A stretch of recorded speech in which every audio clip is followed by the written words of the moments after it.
How to log in Amazon Prime Video account. Hey there, welcome back to the channel, and let's get right into this quick and easy tutorial. If you have your application, you can launch the application. If not, go ahead and launch any of the browser that you prefer in your device. In the search bar, you can go ahead and search for Amazon Prime Video Login and click on the first suggestion given. To log in into your Amazon Prime, at the very top you will see the profile icon. Click on it and select on the sign in button. If you have already created an account, you can just enter your email address or phone number to log in into your Amazon Prime account.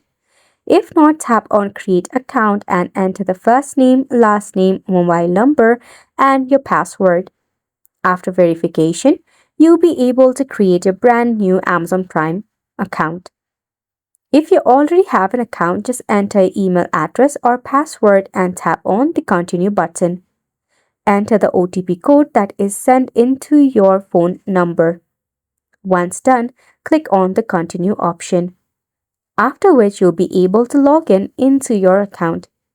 This sums up the tutorial as well. Thank you so much for tuning in.